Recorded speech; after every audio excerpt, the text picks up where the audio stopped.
আসসালামু আলাইকুম বন্ধুরা, কেমন আছেন সবাই? আজ আরেকটি রেসিপি নিয়ে চলে আসলাম। আজকের রেসিপিটা হচ্ছে বৈশাখ দিয়ে চিংড়ি মাছ। আর এইভাবে আপনারা অবশ্যই একবার ট্রাই করে দেখেন, খেতে কিন্তু মুখ ফেরবে না, এক থালা ভাত খেয়ে উঠতে পারবেন।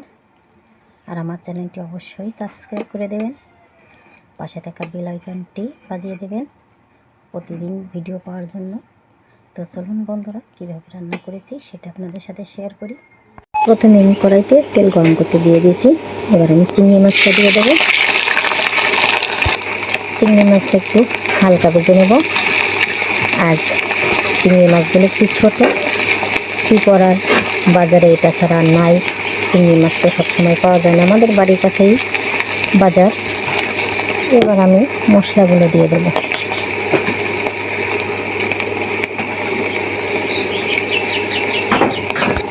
পরিমাণ মতো লবণটাও এখন দিয়ে দেব, পরিমাণ মতো হলুদটাও দিয়ে দেব। দিয়ে আমি মশলাটা একটু ভালো করে ভুনে নেব। চিংড়ি মাছগুলো একেবারেই তাজা ছিল, আমাদের বাড়ির কাছে নদীর চিংড়ি। এগুলা তাজা চিংড়ি দিয়ে যে কোনোটাই খেতে কিন্তু খুবই সুস্বাদু লাগে। আর চিংড়ি ভর্তা হলে তো কথাই নেই। এবার আমি বৈশাখগুলো দিয়ে দেবো। এই যে আমি আগের থেকে এগুলো কুটে ধুয়ে রেখেছি।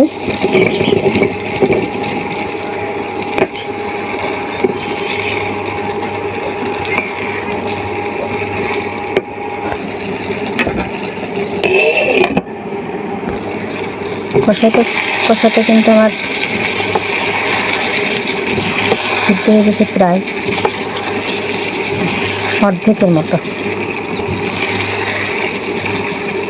দেখেন সিদ্ধ হয়ে গেছে, এতে সামান্য একটু পানি দিলেই হয়ে যাবে।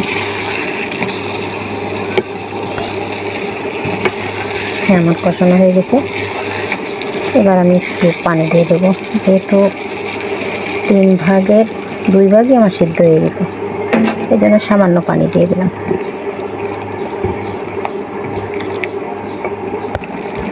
এভাবে আমি রান্না করব যত সময় না কমপ্লিট হয়। এখন আমি এই পর্যায়ে টমেটো কুচিগুলো দিয়ে দেব। আপনারা জলপাই কুচিও দিতে পারেন, আবার নাও দিতে পারেন, সেটা আপনাদের মর্জি। এবার আমি ঢাকনা দিয়ে আবার ঢেকে দেব। হ্যাঁ বন্ধুরা, আমার রান্নাটা শেষ হয়ে গেছে। দেখেন উপরে তেল বেশি উঠেছে।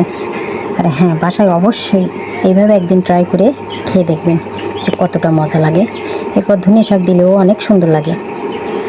আর আমার ভিডিওগুলো যদি ভালো লাগে আপনাদের কাছে, তাহলে অবশ্যই সাবস্ক্রাইব করেন, আমার ফেসবুকটা ফলো করে দিন। আজ এই পর্যন্তই, আল্লাহ হাফেজ।